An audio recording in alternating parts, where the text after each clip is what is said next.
अस्सलामुअलैकुम and good morning my dear brother and sisters. मैं उम्मीद करता हूं कि आप सब लोग खैरियत से होंगे। अच्छा दोस्तों, जैसा कि आप जानते हैं कि आप हमारे इस चैनल के ऊपर बहुत अच्छे तरीके से आप जर्मन सीख रहे हैं, ठीक है। और जैसा कि आपको याद होगा कि मैंने आपसे ये वादा किया था कि हफ्ता और इतवार को हम आपके साथ थोड़ा सा मतलब लैंग्वेज से हट के थोड़ी सी आपसे बातचीत किया करेंगे, ठीक है। लास्ट टाइम मैंने आपको अपनी जो स्टोरी है, जो रियल स्टोरी है मेरी जर्मनी के अंदर, जिसमें मेरा कैसे मैं एक प्रोसेस में से गुजरा, कैसे मैं यहाँ पे सेट हुआ, कैसे मैंने यहाँ पे जर्मन सीखी, कैसे मतलब कि अपना सारा सेटअप मैंने आपको, जो अपनी लास्ट स्टोरी थी वो मैंने आपको बताई थी, ठीक है। और आपको बड़ा अच्छा भी लगा और आपने बड़ा अप्रिशिएट किया। Thank you very much once again. और आज जिस तरह मैंने कहा कि हम करेंगे जर्मनी के बारे में ही बात करेंगे, अपनी जो सीखने सिखाने की चीज़ें की उसी के ऊपर बात करेंगे। लेकिन ये कि थोड़ा सा लेसन से हट के भी मैंने जैसे कहा ना, चीज़ें होनी चाहिए। क्या ख्याल है? तो आज भी मैं आपके लिए कुछ बहुत इंपॉर्टेंट चीज़ें लेके आया हूँ, ये भी आपको पता होनी चाहिए, ठीक है। वो इसका आज का जो टॉपिक जो मैंने रखा है वो ये है कि जब जर्मनी आते हैं, या कुछ लोग सिर्फ जर्मनी का सफ़र करना चाहते हैं या सिर्फ सैर के लिए आते हैं, या ठीक है, तो या आप यहाँ पे परमानेंट भी अगर आप यहाँ पे रहना चाहते हैं, मुस्तकिल रिहाइश अगर आप यहाँ जर्मनी में रखना चाहते हैं, तो आपको इन कुछ चीज़ों का आपको ख्याल रखना चाहिए, करना चाहिए, ज़रूर करना चाहिए। आपको इनका एहतियात ज़रूर करनी चाहिए। This are very important things जो मैंने यहाँ पे ऑब्जर्व की है, यहाँ पे सीखी है, ठीक है।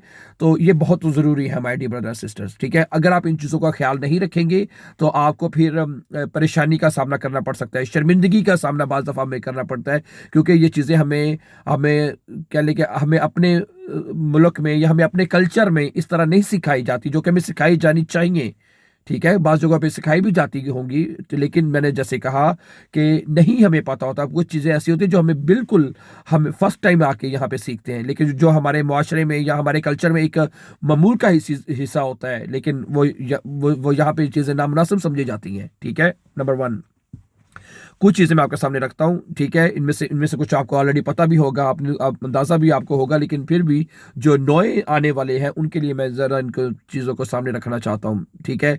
और जो पुराने रह रहे हैं उनको वो भी ज़रा इसको गौर से देखें कि अगर वो इन चीज़ों को पहले से फॉलो करते हैं तो दैट्स रियली ग्रेट, लेकिन अगर नहीं कर रहे तो ज़रूर करना चाहिए, ठीक है। नंबर वन पे है जो सामने सबसे पहली चीज़ जो मैं आपके सामने रखना चाहता हूँ वो ये है कि पब्लिक ट्रांसपोर्ट में शोर शराबा नहीं करना आपने, ठीक है। हम अपने कल्चर में क्या देखते हैं, हम बसों में जा रहे हैं, ट्रेनों में जा रहे हैं, हाला ला मचाई होती है, हमने शोर मचा रहा होता है।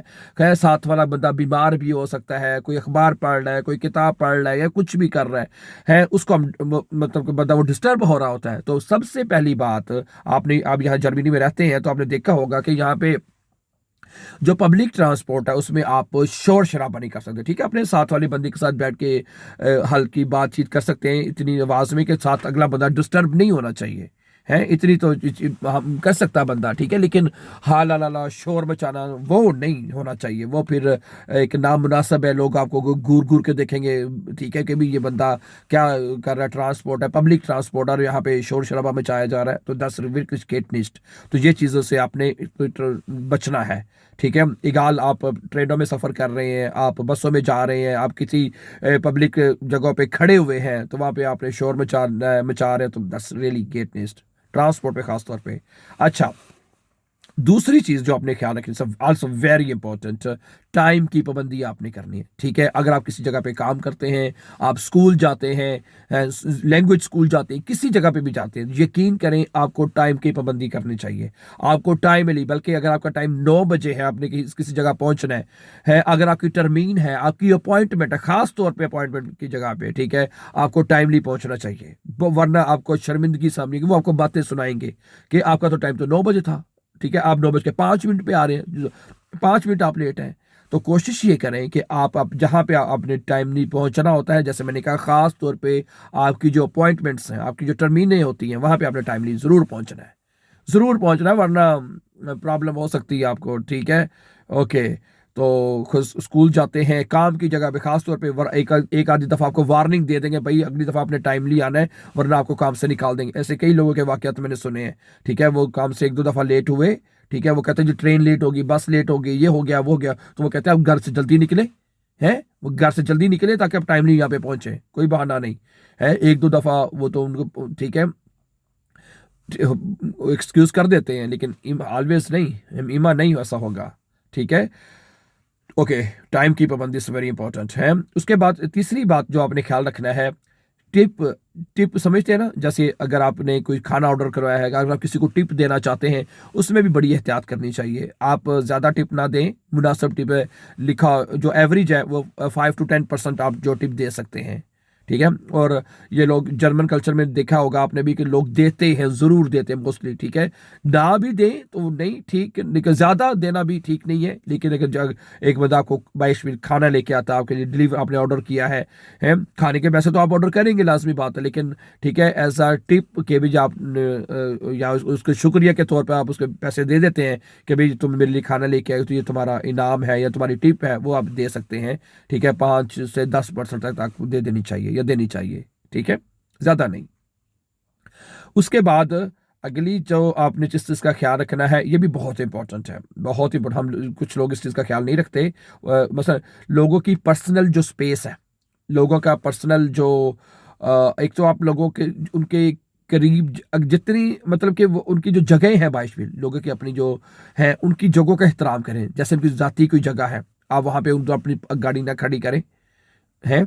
अगर खड़ी करनी है तो इजाज़त लेके, तो ठीक है, समटाइम मजबूरी होती है कि आपने अगर किसी की पर्सनल जगह को जाना है या इस्तेमाल करना है उसको आपने, तो उनकी इजाज़त लेके आप कर सकते हैं। ठीक है, तो इसलिए बगैर इजाज़त के किसी की पर्सनल स्पेस में ना उनकी जाएं। ठीक है, उनकी जगह पे जाएं, ना उनकी पर्सनल जो है मामलात में जाएं। तो इट्स वेरी वेरी, ये तो कोई भी हो, किसी भी माशरे में है तो नहीं जाना चाहिए किसी की इजाज़त के बगैर। किसी का जो पर्सनल जगह है या मैटर है उसमें नहीं जाना चाहिए। ठीक है, हाँ, ये अगला पॉइंट भी बहुत ही इंपॉर्टेंट है, इट्स वेरी इंपॉर्टेंट। दू कहकर बात ना करें। दू का मतलब होता है तू या तुम, है। हम जर्मन जुबान में, मैंने अपने जो हमारे लेसन जब अपलोड करते हैं, कल शाम को जो मैंने लेसन अपलोड किया उसमें भी मैंने ये बात आपको समझाई है, आप देखा होगा, आपने सीखी होगी हमने, कि भाई कि जर्मन जुबान में हम दू जिस तरह हम उर्दू में किसी को जो फॉर्मल तरीके में जी आप कह के बात करते हैं, तू कह के या तुम कह के बात नहीं करते हम हर एक से, ऐसे ही है ना। तो हम उसको फिर आप कहते हैं, तो जर्मन जुबान में आपने उसको जी कह के बात करनी होती है, दू कह के बात नहीं करनी। ठीक है, दू कह के बात कर सकते हैं उन लोगों से जो आपके दोस्त हैं, आपके कोलीग्स हैं, जिनके साथ आपकी अलग अच्छी है, तो आप उनके साथ दू कह के बात कर सकते हैं। लेकिन ठीक है, आप किसी अननोन बंदे से बात कर रहे हैं, फर्स्ट टाइम किसी से मुलाकात कर रहे हैं, बात कर रहे हैं, ठीक है, तो आप उससे हमेशा उनसे जी कह के बात करेंगे, जी यानी आप। अगर ये कल का शाम वाला अगर आपने हमारा लेसन देख लें तो उसमें आपको तफसील से इस टॉपिक के ऊपर मैंने बात की है, जो लेसन अपलोड किया है कि आप दू के साथ कहाँ बात करते हैं और जी के साथ कैसे बात करते हैं। ठीक है, गुड। हाँ, उसके बाद ये भी बड़ी इंपॉर्टेंट चीज़ है, सारे जितने भी ये पॉइंट मैं आपके सामने रखूँ, this are all very important points my dear brothers and sisters, कि कानूनी खिलाफ वर्जियाँ जो होती हैं, कानून आपने जो यहाँ के जो कवानीन है उनको फॉलो करना होता है। फ़र्ज़ करें अब इशारे पे खड़े हैं, आप रेड है तो आपको रेड, ये तो मोस्टली लोग फॉलो करते ही करते हैं। अगर आप कानून को खिलाफ वर्जी करेंगे, ठीक है, तो आपको जुर्माना हो सकता है। ठीक है, इसी सिलसिले में एक छोटी सी बात और ये मद्देनजर रखें कि सिगरेट नोशी, ठीक है, आप पब्लिक ट्रांसपोर्ट में तो बिल्कुल ही नहीं पी सकते ना, वो तो फ़ौरन आपको बंद करवा देंगे। ठीक है, उसके अलावा आपको जो मखसूस मकामात हैं जहाँ पे आप जाके सिगरेट नोशी कर सकते हैं, तो वहाँ पे जाके करें। तो कोशिश ये करें कि हर जगह पे जाके आप जाके सिगरेट नोशी नहीं कर सकते, ना करें। समझा रही बात आपको। इसी तरह आखिरी बात जो बहुत ज़रूरी है कि अगर आप जर्मनी में सफ़र कर रहे हैं तो आपको अपने पासपोर्ट और आपके जो कागजात हैं, ठीक है, जिसको आप हाउसवाइस भी कहते हैं, उनका पूरा ख्याल रखें। अगर आप घर से बाहर जाते हैं, ठीक है, तो आपके जो वॉलेट है उसके अंदर आपका हाउसवाइस होना चाहिए। ठीक है, क्योंकि यहाँ पे किसी भी टाइम अगर आप गाड़ी चला रहे हैं तो आपको किसी भी टाइम कंट्रोल हो सकता है, आपकी चेकिंग हो सकती है। आप बस में भी सफ़र कर रहे हैं, ठीक है, हाँ, बस सफ़र से याद आया कि हाँ, ये बहुत इंपॉर्टेंट है। यहाँ पे अगर आप ट्रेनों में सफ़र करते हैं, बस पे सफ़र करते हैं, तो आपके पास टिकट जो है वो ज़रूर होनी चाहिए। टिकट जो है आपके पास ज़रूर होनी चाहिए। ठीक है, अगर आप बगैर टिकट के सफ़र करते हैं तो यानी कि वो एक जुर्म है, उसका आपको जुर्माना पे करना पड़ेगा, काफ़ी हैवी जुर्माना पे करना पड़ता है। समझा रही बात आपको। तो इसलिए जब भी आप इस चीज़ का आपने हमेशा ध्यान रखना है कि अगर आप किसी ट्रेन पे सफ़र कर रहे हैं, बस में सफ़र कर रहे हैं, ठीक है, वहाँ पे आपको टिकट लेके चढ़ना चाहिए, ठीक है। समटाइम आप चेक नहीं होते तो वो तो ठीक है, लेकिन मतलब कि यही तो वैसे ही एक कहने के खिलाफ है ना, एक मतलब कानून के खिलाफ है कि आप ट्रांसपोर्ट इस्तेमाल कर रहे हैं और बगैर टिकट के आप सफ़र कर रहे हैं, तो 10 गेट निस्ट ना, ऐसा नहीं होना चाहिए, ठीक है। तो दूसरी बात, एक छोटी छोटी बातें हैं जो मैं आपके सामने रख रहा हूँ कि अगर आप किसी के घर गए हैं या ऑफिस गए हैं, ठीक है, उसके बाद जो नॉर्मली अगर वो आप घर का बंदा पहले अंदर दाखिल हो गया है या ऑफिस में बंदा पहले चला गया है, तो ये बड़ा ज़रूरी होता है कि आपने दरवाज़ा आपने फिर बंद करना है। हम दरवाज़ा खुला छोड़ देते हैं, सम टाइम ऐसा हो जाता है, ठीक है, इसलिए सम टाइम जेन से भी निकल जाता है ना, लेकिन इस चीज़ का आपने ख्याल रखना है, ठीक है। फिर वो बाद में कहते हैं बेटे सू माखन टूअर सू माखन बेटे, ठीक है। तो इसलिए आप ज़हन में रखें, अगर आप किसी की तरफ गए हैं या ख़ास तौर पे किसी ऑफिस में गए हैं, तो आप बाद में आज जाने वाले हैं, यानी कि आपने जो दूसरा बंदा है वो पहले एंटर हो चुका है, अब आप बाद में जा रहे हैं, तो जारी बात है दरवाज़ा पीछे बंद करने वाला कोई नहीं है, तो उस दरवाजे को फिर आपने बंद करना है, ठीक है। इसमें भी समटाइम लोगों को शर्मिंदगी होती है, ठीक है। मुझे उम्मीद है कि आप इन बातों का जरूर ख्याल रखेंगे। So thank you very much for watching. For more videos don't forget to subscribe, then see you with the new lesson. चलो टेक केयर है, अल्लाह हाफिज़, थैंक यू वेरी मच।